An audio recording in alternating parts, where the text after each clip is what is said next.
আসসালামু আলাইকুম প্রিয় দেশবাসী, আশা করি সবাই ভালো আছেন। তো বাংলাদেশ এখন একটা আতঙ্ক। সামনে ১৩ তারিখ, ১৩ নভেম্বর আওয়ামী লীগ সরকার সারা দেশব্যাপী, বিশেষ করে ঢাকা শহর লকডাউনের ঘোষণা দিয়েছে। বিভিন্ন সোশ্যাল মিডিয়াতে এরকম হুমকি-দামকি বিভিন্ন কিছু প্রচারণা চলতেছে। এরই প্রেক্ষিতে আপনার আর ১ দিন মাত্র বাকি। আজকে আমি যে সময় ভিডিও করতেছি আর ১ দিন মাত্র বাকি। তো আজকে হচ্ছে ১১ তারিখ, ১২ তারিখ, তারপরে ১৩ তারিখ। হয়তো আমি ১২ তারিখে ভিডিওটি আপলোড দেব। তো যাই হোক, তো আপনার এই ১৩ তারিখে যে লকডাউন দিবে আওয়ামী লীগ ঢাকার শহর, এটা কিন্তু শুধু সোশ্যাল মিডিয়াতে আপনার এটা প্রচারণা হচ্ছে। ভারতে বসে আওয়ামী লীগ সরকার এবং আওয়ামী লীগ সরকারের যে নেতাকর্মী তারা কিন্তু এটা ঘোষণা দিচ্ছে। পাশাপাশি সারা দেশেই কিন্তু ঝটিকা মিছিল বিভিন্ন কালকে বা পরশুদিন কিংবা আজকে অবধি সারা বাংলাদেশে অসংখ্য ঝটিকা মিছিল হয়। বিভিন্ন জায়গায় ককটেল বিস্ফোরণ করা, ককটেল মারা হয়। ৩টি জায়গায় বাসে আগুন লাগানো হয়। তো আমার ভালো লাগছে বিশেষ করে যে বাসে যে আগুন লাগানো হয়েছে যাত্রীবাহী কোনো বাস ছিল না। এমনি বাস দাঁড়ানো অবস্থায় ছিল। তবে কিশোরগঞ্জে যে একটা বাসে আগুন লাগানো হয়, সেখানে আপনার একটা বাচ্চা ছিল, তার মা ছিল ঘুমন্ত অবস্থায় আর একটা ড্রাইভার ছিল। তো ওরা মা ছেলে বের হইছে, আপনার ড্রাইভারটা বের হতে পারে নাই। আগুনে দগ্ধ হয়ে মারা যায়। খুবই দুঃখজনক। তবে এটা আপনার কে করছে? এটা কিন্তু সারা দেশের মানুষ বা প্রশাসন সবাই বলতেছে আওয়ামী লীগ করছে। এখনো কিন্তু প্রমাণিত না। আওয়ামী লীগও করতে পারে, নাও করতে পারে। কিংবা অন্যান্য দলেরা এটা বিভিন্ন জায়গায় নাশকতা কইরা আওয়ামী লীগের উপর দোষ দিতে পারে, কিংবা এটা আওয়ামী লীগেরা নিজেরাও করতে পারে। এটা কিন্তু এখনো প্রমাণিত না। এটা আইন শৃঙ্খলা বাহিনী দেখবে, সেটা ভিন্ন বিষয়। তবে আমি যে বিষয় নিয়ে আলোচনা করব সেটা হলো, বাংলাদেশে আওয়ামী লীগ সরকার যাওয়ার পরে অন্যান্য দল বলছে যে আওয়ামী লীগ সরকার আপনার ৫০ বছরের মধ্যে আসবে না, ১০০ বছরের মধ্যে আসতে পারবে না। বা আওয়ামী লীগ মারা গেলে একটা মানুষ জানাজা বা খাটিয়া যে ধরবে, সেরকম লোক পাওয়া যাবে না, কিংবা মিছিলের সময় ব্যানার ধরার মতো ৪ জন যে লোক থাকে সেটাও থাকবে না। এরকম বক্তব্য মধ্যে শোনা গেছে।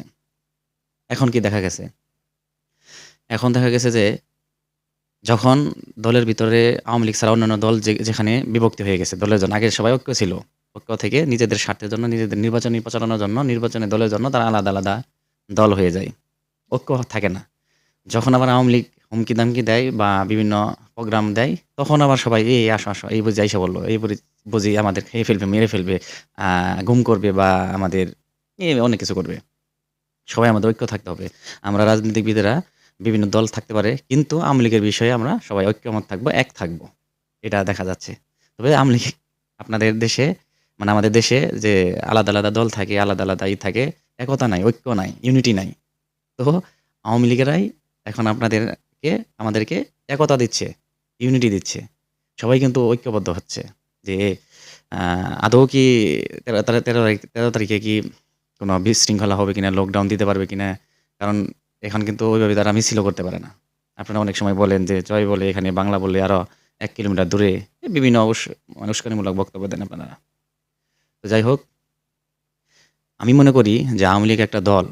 আপনারা নিষিদ্ধ করে কোনোদিন এদেরকে মানে দাবায় রাখতে পারবেন না। কোনোদিন না। এটা শুধু একবার না। আওয়ামী লীগ অনেকবার আপনার নিষিদ্ধ করা হইছে। তবে আওয়ামী লীগ ক্ষমতায় থাকাকালীন যেটুক শক্তিশালী থাকে, তার চেয়ে বেশি শক্তিশালী থাকে এরা যখন ক্ষমতার বাইরে থাকে। তো আপনারা নিষিদ্ধ কইরা তাদেরকে কি করবেন? আর কি বলে যে দেশের জনগণ তাদেরকে প্রত্যাখ্যান করছে, দেশের জনগণ তাদেরকে বের করে দিছে, দেশের জনগণ এদের চায় না। যদি দেশের জনগণ এটা চায় না, বুঝেন, নির্বাচনে আসতে দেন। গ্রহণযোগ্য নির্বাচন হয়ে যাবে, আপনারা পার হয়ে যাবেন, সমস্যা কি? আওয়ামী লীগও তখন বলব যে, "না, জনগণ আমাদের চায় না, আমরা পার হতে পারি নাই।" তা আপনারা নির্বাচনে আসতে দেন না কেন? আপনারা জানেনই যে দেশের জনগণ চায় না। তো এই সমস্ত দলের আসতে দিলে আপনাদের সমস্যা কিসের? তাহলে তাদের তো বিশৃঙ্খলা হয় না। সুষ্ঠু নির্বাচন দিয়ে দিবেন, সমস্যা কি? জনগণ আওয়ামী লীগকে চাইবে না। দলে সবাই জানে আওয়ামী লীগের জনপ্রিয়তা কতটা ভয়াবহ, আর সমর্থন কতটা ভয়াবহ। সারা বাংলাদেশে প্রত্যেকটা ফ্যামিলিতে একজন করে হলেও আওয়ামী লীগের সদস্য রয়েছে। এই পরিস্থিতিতে আওয়ামী লীগ যেখানে বলতাছে ৫০ বছরের মধ্যে আসবে না, আর এই আওয়ামী লীগ এখন এত চাপের মধ্যে, এত বিপদের মধ্যেও বিভিন্ন জায়গায় আপনার এই ঝটিকা মিছিল করতেছে। মিছিলের সংখ্যা বাড়তাছে, বিক্ষোভের সংখ্যা বাড়তাছে। তবে আমার একটা অনুরোধ, আপনারা দেশের জন্য ভালোবাসেন, দেশের জন্য যাই করতেছেন, নিজেদের দলের জন্য যাই করতেছেন করেন। কিন্তু সাধারণ মানুষ যাতে হয়রানি না হয়, অ্যাম্বুলেন্স যাতে আটকানো না হয়, রোগীদের গাড়ি যাতে আটকানো না হয়, বিভিন্ন যাত্রীবাহী বাসে যেন আপনারা আগুন না দেন, তারপরে দেশের সম্পদ যেন আপনারা নষ্ট না করেন। এটা হলো আমার পক্ষ থেকে প্রত্যেকটা দলেরই কাছে আমার এটা অনুরোধ। দেশের সম্পদ নষ্ট করবেন না, দেশের মানুষকে হত্যা করবেন না। আপনারা শান্ত শৃঙ্খলভাবে আপনারা আপনাদের দাবি আদায় করেন। তবে একটা কথা হচ্ছে, এই সরকার মানে যত ব্যর্থ হচ্ছে তত আওয়ামী লীগের জনপ্রিয়তা বাড়তাছে। আবার দেখেন, এই এনসিপি লোক, বিএনপি একটা বড় দল, বিএনপি দলের বিরুদ্ধেও বিভিন্ন ধরনের কথা বলে। বিএনপি যদি স্ট্রং থাকে, এরা তো বলতেছে না নির্বাচন সামনে, বিশৃঙ্খলা করতেছে না। যে কথা বলতেছেন আপনারা এই অন্যান্য দলেরা এই বিএনপি নিয়ে,